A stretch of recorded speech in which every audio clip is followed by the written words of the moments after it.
The scent of roasted beans always hit Ava Whitman first thing in the morning, even before the bell above the cafe door had its chance to chime. Jefferson Street Cafe had a particular rhythm, a familiar pulse of frothing milk, clinking cups, and the low murmur of sleepy voices inching toward wakefulness. Ava slipped behind the counter like it was second nature, tied her apron with one fluid motion, and gave a small nod to Luis Alvarez, the morning cook, who was already wiping down the grill. "Morning, Ava," Luis said, not looking up. "Double shift again?"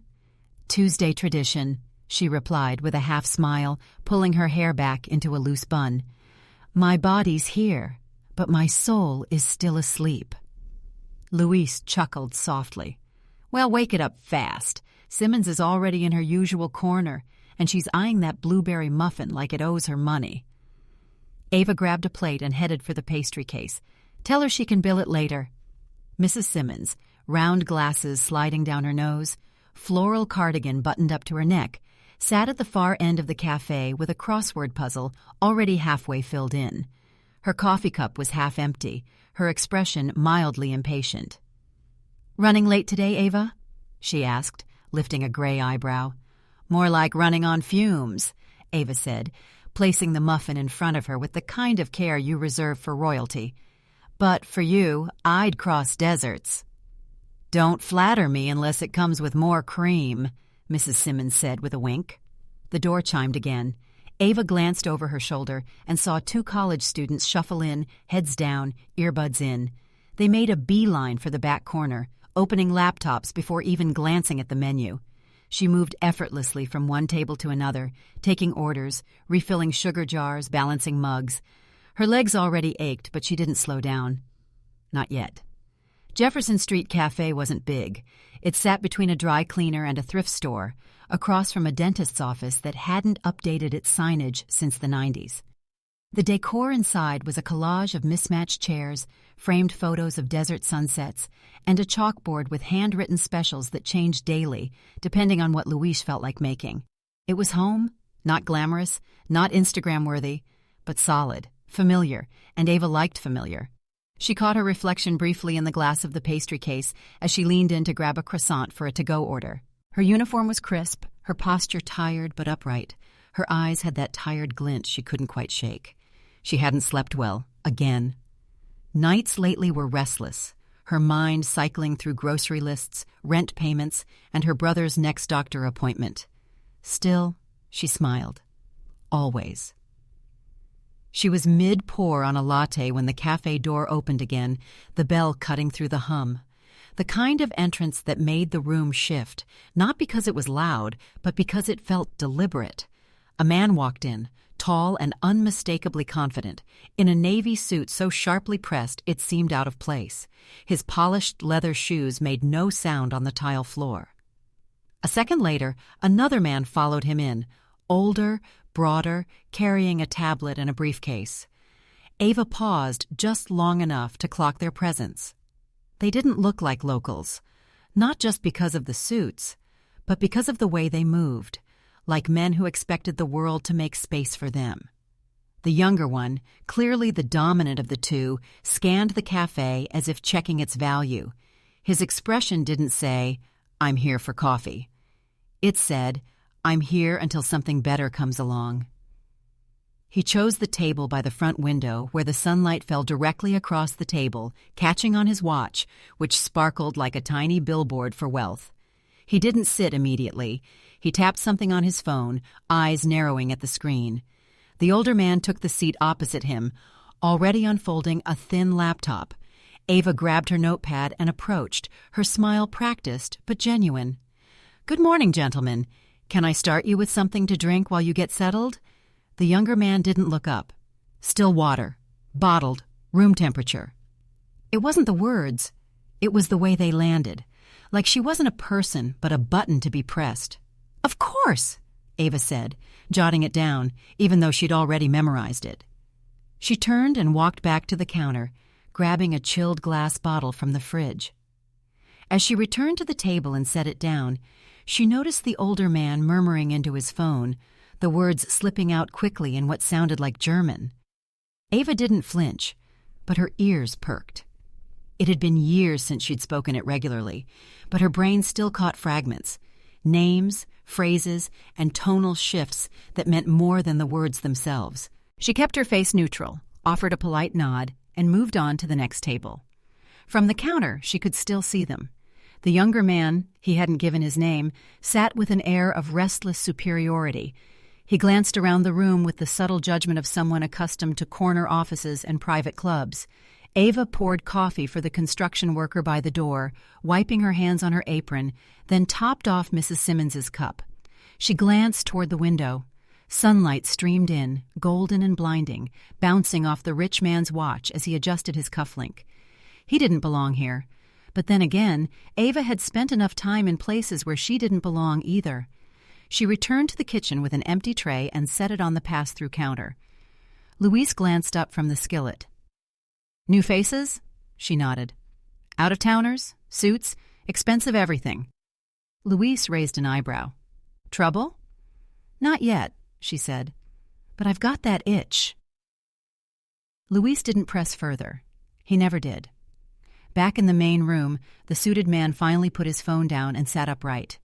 Ava watched him out of the corner of her eye as she wiped a nearby table. She caught a word here, another there. Business, transaction, fast. It wasn't just the language. It was the way he spoke. As if anyone not seated across from him didn't matter. She caught Mrs. Simmons's eye.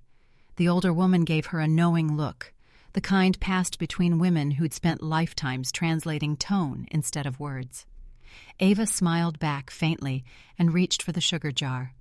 The morning moved forward, but something about that man stayed in the air like static. As she moved behind the counter again, her eyes landed briefly on him, and for just a moment his eyes met hers. Not a smile, not a nod, just a blink, and then dismissal. Ava felt the shift, a small one, but noticeable, and in her gut something bristled. The bottle of still water sat untouched on the table. Condensation rolled down its side, pooling quietly at the base like the man who ordered it had forgotten it even existed. Ava noted it without pausing, moving from one task to another with the seamless rhythm of someone who didn't need to think anymore about when to smile, when to pour, when to vanish into the background. But her mind was running laps. The suited man had yet to order anything beyond water. The older gentleman with him, Gregory, if she caught his name right from a quiet exchange, had asked for a coffee refill. Ava delivered it with her usual warmth, noting that Gregory at least said thank you. The younger one? Not so much as a glance. He kept speaking in German, and although his voice wasn't raised, it carried. The cafe was small, and sound tended to stretch out like lazy sunlight on wooden floors. Ava had no intention of eavesdropping, but when someone assumes you don't understand them and starts talking like you're invisible, it becomes difficult not to listen. She heard it clearly the first time. Sie sieht aus wie jemand, der einfach nur dankbar sein sollte, überhaupt einen Job zu haben. Ava kept wiping the counter, but her fingers gripped the cloth a little tighter. She looks like she should just be grateful to have a job at all. The words weren't about coffee. They weren't even about service. They were about her skin, her apron, her station in life. She didn't flinch. This wasn't the first time someone had tried to dress up a jab in a language they thought was safe, but it was the first time in a long while that it landed like this. Ava moved back to the counter, refilled the sugar jars with steady hands, her eyes drifting casually toward the window table. She caught the edge of a smirk on the man's face. Richard, she thought she heard Gregory call him. It suited him. Sharp, clean, unapologetic. Louise handed off a plate behind her, snapping her back into motion. She grabbed it and moved with precision, delivering it to a table of students still lost in their screens. One of them muttered thanks without looking up. She gave a polite nod and turned back toward the espresso machine. Behind her, more German filtered through the air. Man merkt, dass sie keine Ahnung von Bildung hat. You can tell she doesn't know much about education. Her hand froze mid-reach for a cup. This time, it wasn't just insulting. It was confidently wrong. Ava had spent 3 years in Berlin, studying sociolinguistics at Humboldt University. She'd defended research in lecture halls packed with native speakers, had written papers dense with technical German, and corrected the grammar of colleagues who thought their accent was a passport to intelligence. And yet, here she was, serving coffee, with a man in a $5,000 suit, assuming she couldn't even spell. She inhaled slowly through her nose, grounding herself. Reacting now wouldn't change anything. It'd only prove whatever narrative he was crafting about her. But she wasn't going to forget this. Not this time. She turned back toward the table with her tray, her face an effortless smile. "Are you ready to order something to eat?" she asked politely. Richard didn't look up. "The omelet, no onions. Make it quick, please." Gregory added, "Same for me, thanks." At least he met her eyes. "Coming right up," she said, pen barely touching the pad, because she already knew she'd remember. She walked to the kitchen, gave Luis the order with the usual shorthand, and leaned briefly against the counter, feeling the heat of the grill in front of her and something deeper burning just beneath her ribs. "He giving you trouble?" Luis asked, without turning. "No," she said. "Not the kind that leaves bruises." Luis glanced at her sideways but didn't press. She returned to the cafe floor, moving table to table, her smile intact but thinner. The morning had shifted. The regular hum of the cafe had dimmed to something more fragile. Ava could feel it in her chest, like a storm cloud that hadn't yet broken but had already stolen the light. Back near the window, Richard leaned toward Gregory again, voice low but clear enough to carry. "Es gibt hier sowieso niemanden, der das verstehen würde. There's no one here who would understand this anyway." Her breath caught. That one wasn't just rude. It was careless. They weren't just talking about her anymore. They were talking about money, companies, transfers, names she didn't recognize but could tell mattered. Something about the way Richard spoke, the casual entitlement. It reminded her of boardrooms in Berlin, of professors whispering about ethics violations, of a scandal that had once unfolded on campus where someone had assumed too much privacy in a public space. This wasn't just personal anymore. It was bigger. She picked up the sugar jar again, pretending to refill the same table for the second time. Gregory chuckled at something Richard said, but it was the kind of laugh that sounded forced, like he was trying to stay in step with someone walking too fast. Ava looked up and caught Richard's eyes just for a second. He didn't blink, didn't flinch, didn't know. That was the key. He didn't know she understood every word, and that meant she still had power. She waited until the omelets were nearly ready. Timing mattered. She had learned that long ago. In Germany, she'd once watched a market vendor negotiate circles around a tourist who thought smiling and shouting louder was a strategy. The vendor waited until the buyer had committed and then changed the price. Timing made the blow land deeper. Luis slid the 2 plates onto the counter with a nod. Ava balanced the tray and walked toward their table like she had dozens of times before. She placed Richard's omelet first, then Gregory's, her voice smooth. "Let me know if you need anything else." Richard muttered something in German. Again, she heard it. "Zumindest tut sie ihren Job." At least she's doing her job. She smiled faintly, so close. She turned away, moved to the counter, poured herself a glass of water, and took a long sip. Luis glanced at her, eyebrows raised. "Now?" he asked under his breath. She didn't respond. Instead, she grabbed a damp cloth and began wiping down the table near Richard's again, pretending to be busy, pretending not to listen, pretending not to burn. But she was listening, and she was ready.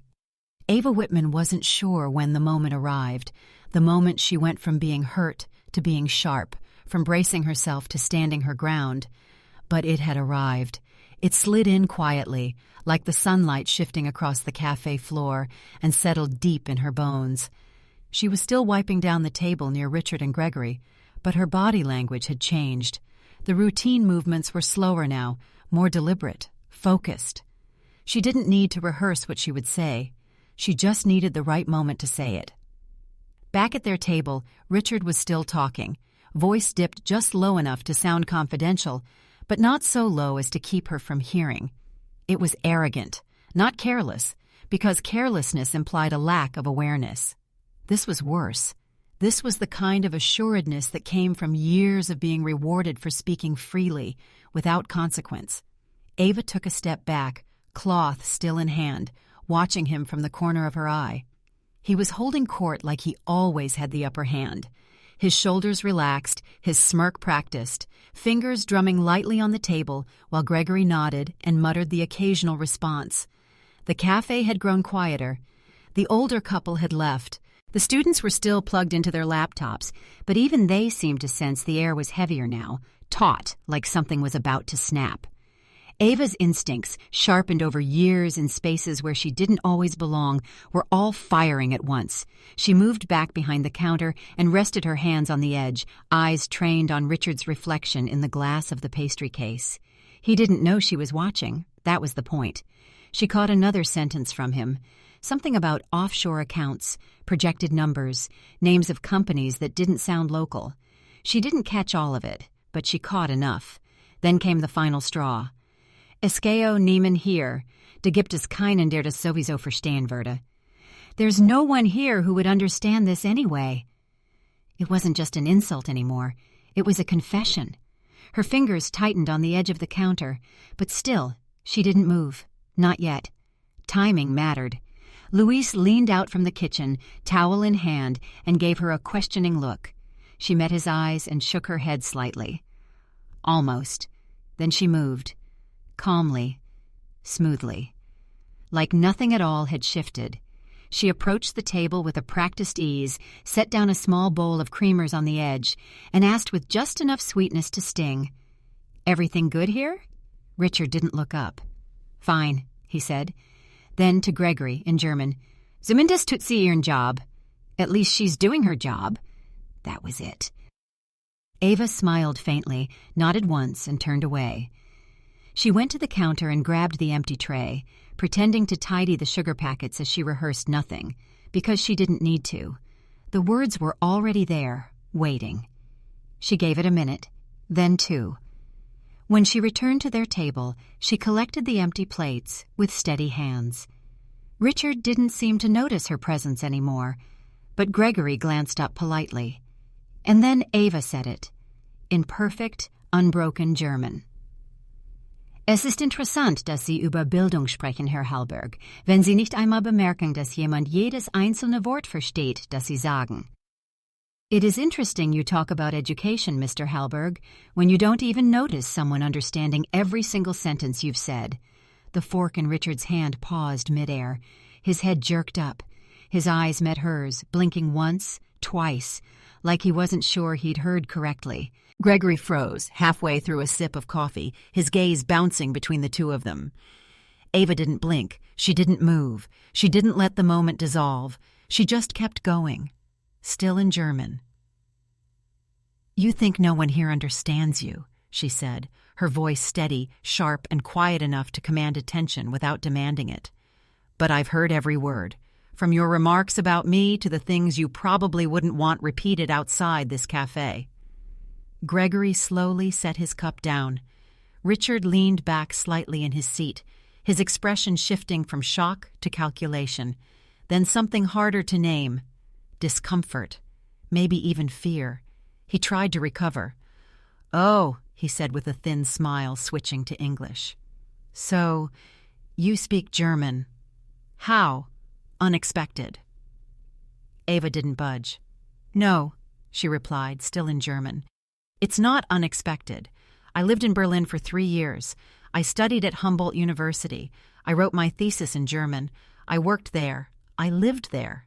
So if you think your words are safe just because they're not in English, you're mistaken." There was a shift in the cafe now, even among those who didn't understand the words. They could feel the tone change, could feel something important was happening. Miguel leaned against the kitchen doorway again, arms crossed. Richard tried to smile again, but it didn't reach his eyes. He picked up his coffee and took a slow sip, buying time. Then, with a cooler tone, he asked in English, "And what exactly are you suggesting you heard?" Ava met his gaze. "Enough to know you think I'm beneath you," she said. "Enough to know you assume I should be grateful just to have a job, and enough to hear you talking about amounts of money and names of companies that sound like they might be of interest to people outside this room." Gregory shifted in his seat, clearly rattled. Richard was silent. Ava didn't raise her voice. She didn't need to. She leaned forward slightly, just enough to cut through the pretense. "Do you know what the thing is about people you think aren't paying attention?" she asked. She paused, then switched to English so there'd be no mistaking her intent. "They often notice more than you want them to." Richard's jaw flexed. Gregory leaned closer to him, whispering something, but Richard's eyes stayed locked on Ava. He wasn't in control anymore. That was obvious. She let the silence stretch. "I've met people like you before," she continued, switching back to German. "You walk into a place and think you can measure someone's worth in a glance. And sometimes you're right. But not today." There was no anger in her voice, no smugness, just fact. Richard looked away. Ava stepped back from the table, holding the empty plates in one hand. "Enjoy the rest of your coffee, gentlemen," she said evenly. Richard didn't answer. Gregory gave her a small nod, the kind that said he understood more than he'd let on. Ava turned and walked back to the counter. She didn't look over her shoulder. She didn't need to. Silence wasn't always quiet. Sometimes it hummed beneath the surface like a wire ready to snap. That's what the air felt like after Ava walked away from the window table. The clink of silverware had resumed, the espresso machine hissed again, and Mrs. Simmons had returned to her crossword, but something in the room had shifted. Behind the counter, Ava wiped her hands on a towel that didn't need wiping. Her heartbeat had slowed, but her mind was still sharpening its edge. She hadn't spoken out of anger, though there had been a flash of it. What she felt now was cooler, heavier. Conviction. Luis caught her eye and tilted his head. "You good?" "I'm good," she said softly, almost to herself. Richard Hallberg hadn't looked over since she left the table. That fact alone was telling. He hadn't challenged her statement, hadn't cracked another joke. For a man so used to command, the sudden quiet said more than a dozen comebacks ever could. But Ava wasn't done. The first strike had landed. The next had to be surgical.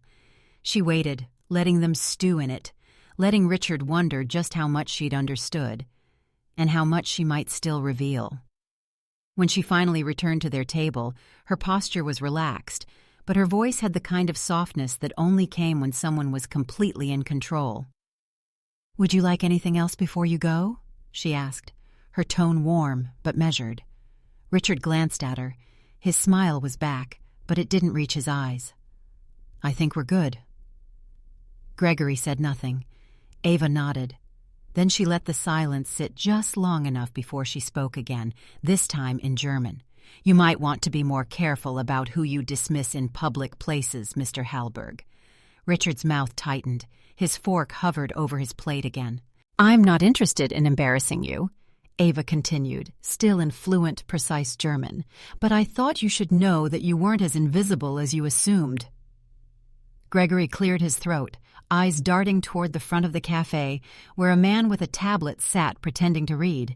He wasn't pretending anymore. "I think there's been a misunderstanding," Richard said finally, switching back to English. His tone was practiced, like he was used to spinning damage control on short notice. "Waitresses hear things, but they don't always grasp context." Ava tilted her head. "If you think context makes your words less insulting, you may want to rethink what that says about your context." Richard's expression soured. Gregory shifted in his seat, clearly uncomfortable. "Jonas," he began, but Ava held up a hand gently. "I'm not here to make a scene," she said, "but I am here. I exist, and I understand. You may not have expected that, but it doesn't make it any less true." Richard picked up his cup, only to set it down again. For the first time, he seemed unsure of what to do with his hands. "I'm sure you're very good at your job," he offered, his voice strained. I didn't mean anything personal. Ava's smile was faint but unwavering. You spoke about me in a language you thought I couldn't understand, she said. That's personal by definition. Gregory sighed and rubbed his forehead. Richard, maybe we should... But Richard wasn't ready to give up. Look, he said, trying to sound conciliatory. You're clearly intelligent. I appreciate that you've spent time abroad. But this feels like a misunderstanding that's becoming something bigger than it needs to be. Ava's tone cooled just slightly. You're right about one thing, she said. It is becoming something bigger. Because I didn't just hear your insults. I heard numbers. I heard business dealings. I heard things being said in public in a place where you assumed no one understood. That's not just impolite. That's reckless. That landed. Richard's eyes flicked just briefly toward the man with the tablet, then toward the college students still typing in the back. The room, once a background to his casual power, had become a threat. He lowered his voice. Careful, he said, almost a whisper. Ava nodded, as if confirming something for herself. Yes, she replied. Careful is good advice. She stepped back, but didn't walk away. Richard leaned toward Gregory, speaking rapidly under his breath. The older man responded, but his expression was weary, his gestures slower. Ava caught snippets. Not the place. Eyes on us. Clean exit. Then Richard made a move she hadn't expected. He reached into his inside jacket pocket and pulled out a sleek black card holder. He took his time flipping it open, sliding out a crisp business card between two fingers. The gesture was elegant, practiced. He set the card on the edge of the table facing her. If you ever want something better, he said, voice smooth again, call my assistant. I'm sure we can find a place more fitting for your talents. Ava looked at the card but didn't touch it. Is this supposed to be an apology? It's an opportunity, Richard said. Sometimes it's better to move forward instead of dwelling on misunderstandings. She exhaled softly through her nose. You think you can insult someone, question their intelligence, and then erase it with a job offer? She asked. That's not moving forward. That's trying to bury it. Gregory shifted again, rubbing his eyes. Richard, let it go, he muttered. Ava rested her hand lightly on the back of the empty chair across from them. Do you know why I came back from Berlin? She asked. Neither man answered. My younger brother was diagnosed with a chronic illness. I had a job there, a future, but I came back because he needed someone to help with treatments that insurance wouldn't cover. I work double shifts, not because I can't do better, but because I choose to be where I'm needed. She straightened, eyes locked on Richard. So when you look at me and assume I should be grateful to be working here, you're missing everything that matters. The cafe was silent again. Even the espresso machine had quieted. Richard glanced at the card still on the table. Ava reached for it slowly, turned it over in her hand, and then set it back, face down. You can keep it, she said. I think you're the one who needs the opportunity. And then, without waiting for a reply, she picked up their empty plates and walked away. The card lay face down on the edge of the table, its glossy back catching the sunlight that streamed through the front windows. Richard didn't reach for it. Gregory didn't either. For a long moment, the only sound between them was the faint clatter of dishes from the back, the hiss of the steam wand, and the soft, steady rhythm of Ava's footsteps as she walked away. Back behind the counter, Ava set the plates into the dish bin with a calmness that was more deliberate than natural. Her hands were steady, but her mind was still humming. Not with anger, but with certainty. She hadn't rehearsed that speech. She hadn't planned to say any of it. But once the words started, they'd poured from a place deeper than irritation, deeper even than pride. It had come from a lifetime of being underestimated, spoken over, misjudged, and this time she hadn't let it slide. She felt Luis's eyes on her. You okay? He asked quietly, towel still in his hands. Ava nodded once. Yeah. He nodded back. Good. Out in the cafe, the man with the tablet wasn't pretending to read anymore. He watched the front table like a hawk, eyes occasionally darting toward the door. The students in the back were quiet now, earbuds still in, but fingers paused over keyboards. Even Mrs. Simmons, halfway through her second muffin, looked up and frowned. At the window table, Richard shifted in his seat, elbows on the table, fingers tapping against the ceramic coffee cup. He didn't look like a man in control anymore. He looked like a man trying to remember what it felt like to be untouchable. Ava knew that feeling well, from the outside at least. She'd seen people wear it like armor, but it never held up when the truth cracked it open. Gregory leaned toward Richard and whispered, "We should leave." Richard didn't answer right away. His gaze followed Ava as she moved across the café, checking on another table. She wasn't avoiding him, but she wasn't making herself available either. Then finally, he stood. Ava was mid-pour on a regular's refill when she heard the chair scrape. She didn't flinch, just finished the pour, wiped the edge of the cup, and turned around as Richard approached the counter. He held the business card now back in his hand, but didn't offer it again. "I didn't mean to insult you," he said, voice lower now, calmer. "That wasn't my intent." Ava met his eyes. "But that's exactly what you did." Gregory stood beside him, saying nothing. "I've had a long week," Richard tried again. "Too many flights, too many meetings. Maybe I wasn't thinking clearly." "That doesn't excuse it," she said. "And honestly, you seemed perfectly clear." Richard swallowed. His confidence hadn't fully returned, and it showed. Still, he tried one last angle.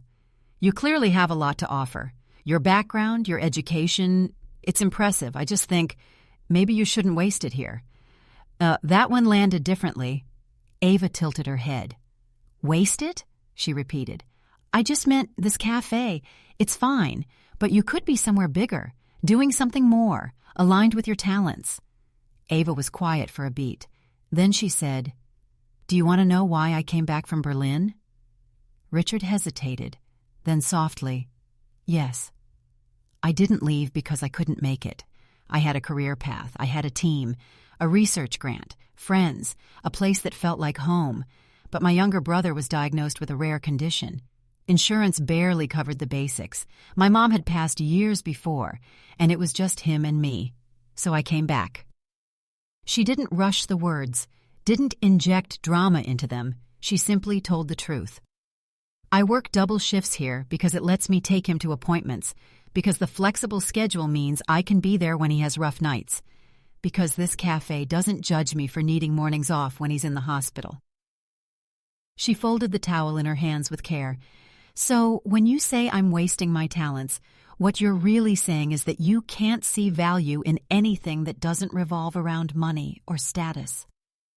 Richard didn't reply. Gregory finally cleared his throat. "I think we should go." Ava looked at Richard, her voice calm but unyielding. "Respect isn't something you give only to people who impress you. It's something you give because everyone deserves it. And when you treat someone like they're less than you because of what they do, or how they look, or where they work, you reveal more about yourself than them." She placed the towel on the counter and added, "You offered me an opportunity, but I already have one, right here." Richard glanced down at the business card in his hand.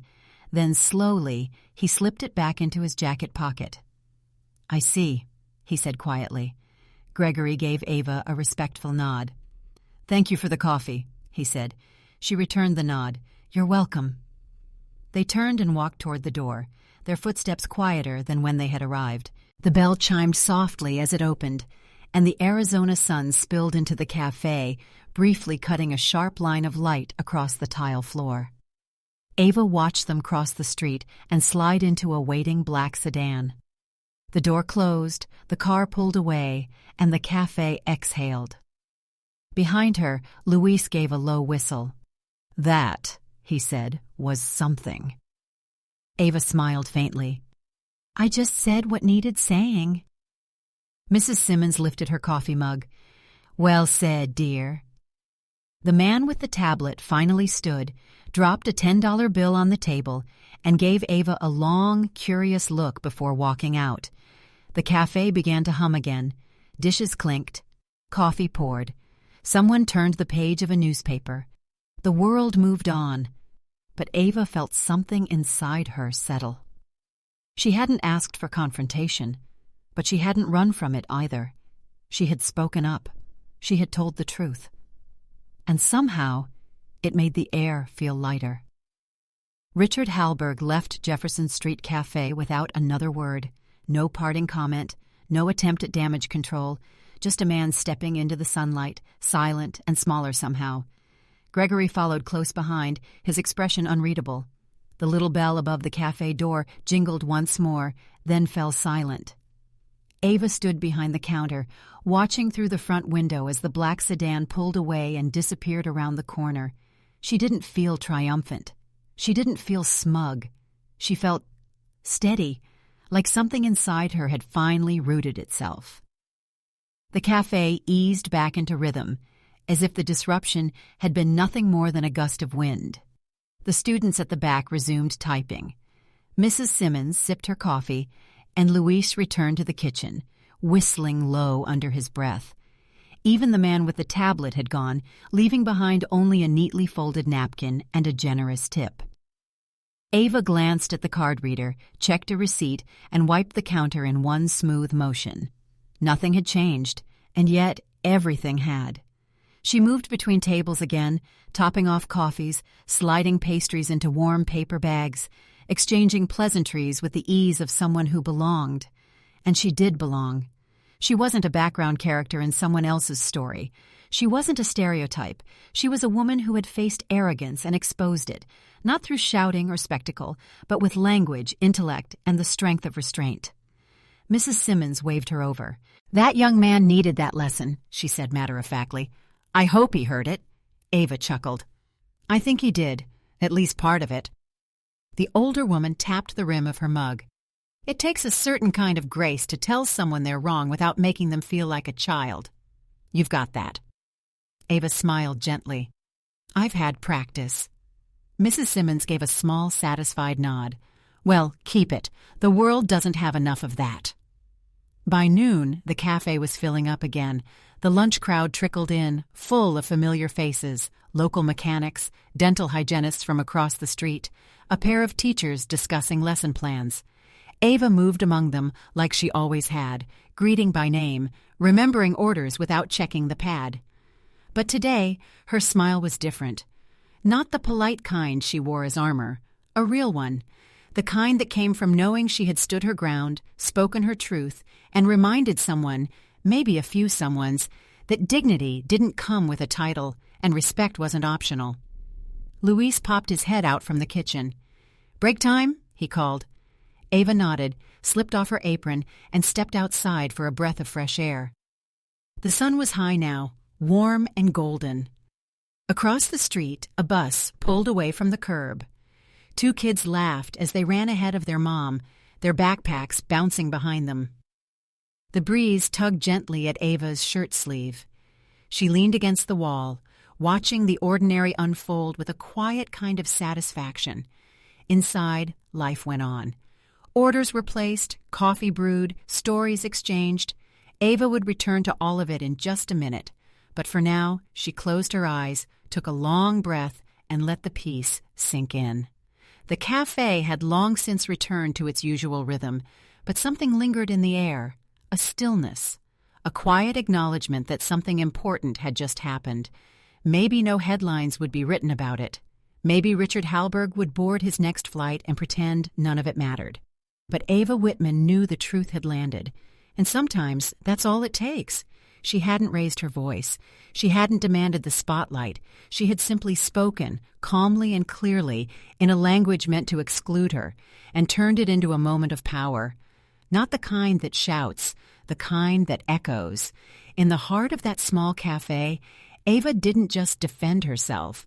She stood for something far larger. For every time someone in the Black community has been overlooked, spoken over, or dismissed without cause, for every person who's been told, subtly or directly, that they were lucky to be where they are, her moment wasn't about vengeance. It was about visibility, because being seen, truly seen, is its own quiet revolution. The lesson she offered that day wasn't only for Richard. It was for anyone who's ever carried a clipboard instead of a briefcase, who's worn an apron instead of a suit, who's been spoken to like their presence was secondary. Ava's strength didn't come from her degree or her experience abroad. though she had both. It came from her heart, her resilience, and the quiet pride she carried for herself and for the Black community she represented with such grace. And perhaps the most powerful part? She never once had to explain her worth. She showed it. It's easy to assume value based on surface, a job title, a bank account, the cut of a suit. But character reveals itself in moments like these, in how we treat those we think we'll never see again, or those we think won't understand. Ava didn't just challenge a stereotype. She dismantled it word by word, calmly, fluently, in a way that couldn't be denied.